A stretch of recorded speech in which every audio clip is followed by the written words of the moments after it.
రంగంలోకి కేసీఆర్ మొదటిసారిగా తీన్మార్ మల్లన్నను టార్గెట్ చేసిన కేసీఆర్ ఎంపీ ఎన్నికలు ముగిసిన వెంటనే మళ్లీ తెలంగాణలో అత్యంత ప్రతిష్టాత్మక ఎన్నిక మరొకటి వచ్చి పడింది.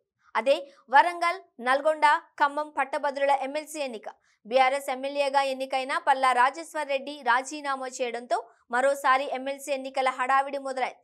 ఈ ఎన్నికను బీఆర్ఎస్ అత్యంత ప్రతిష్టాత్మకంగా తీసుకుంది. ఈ ఎన్నికల్లో బీఆర్ఎస్ పార్టీ తరపున రాకేష్ రెడ్డి, కాంగ్రెస్ తరపున తీన్మార్ మల్లన్న, బీజేపీ నుండి ప్రేమేందర్ రెడ్డి బరిలో నిలిచారు. అయితే పోటీ మాత్రం బీఆర్ఎస్ వర్సెస్ కాంగ్రెస్ గా జరగబోతోంది.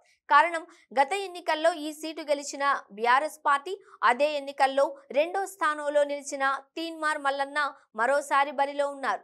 52 మంది అభ్యర్థులు పోటీ పడుతున్నా ప్రధానంగా వార్ రెండు పార్టీల మధ్య ఉండే అవకాశం ఉంది. ఈ నేపథ్యంలో ఈ ఎన్నికను బీఆర్ఎస్ అధినేత ఉద్యమ సారథి కేసీఆర్ సీరియస్ గా తీసుకున్నట్టు తెలిసింది.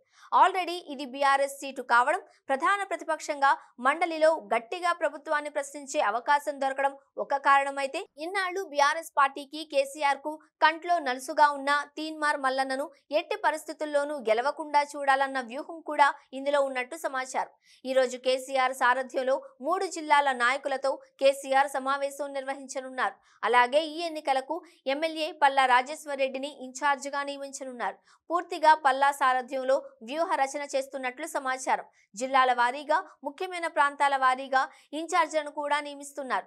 ఈ ఎన్నికల్లో దాదాపు 4.5 లక్షల మంది పట్టభద్రులు ఓటు వేయనున్నారు. ఈ నేపథ్యంలో కేసీఆర్ స్వయంగా రంగంలోకి దిగి ఈ ఎన్నికను సీరియస్ గా తీసుకున్నట్లు తెలుస్తోంది. మే 27న ఎన్నికలు జరగనున్న నేపథ్యంలో సమయం తక్కువ ఉండడంతో తక్షణం ఎన్నికల ప్రచారం, వ్యూహ ప్రతివ్యూహాలను సిద్ధం చేస్తున్నారు. గతంలో కూడా ఈ సీటు దక్కించుకోలేకపోయిన తీన్మార్ మల్లన్నకు ఈసారి కూడా నిరాశ ఎదురయ్యే అవకాశం ఉందని సమాచారం. బీజేపీలో సీనియర్ లీడర్ అయిన రాకేష్ రెడ్డి అనుభవం, పల్లా రాజేశ్వర్ రెడ్డి ఆల్రెడీ అక్కడి నుండే గెలిచి రాజీనామా చేస్తున్నారు. కాబట్టి ఆయన బలగం ఇక ఫైనల్ టచ్ గా కేసీఆర్ వ్యూహరచన వెరసి రాకేష్ రెడ్డి గెలుపు నల్లేరు మీద నడకే అంటున్నారు విశ్లేషకులు.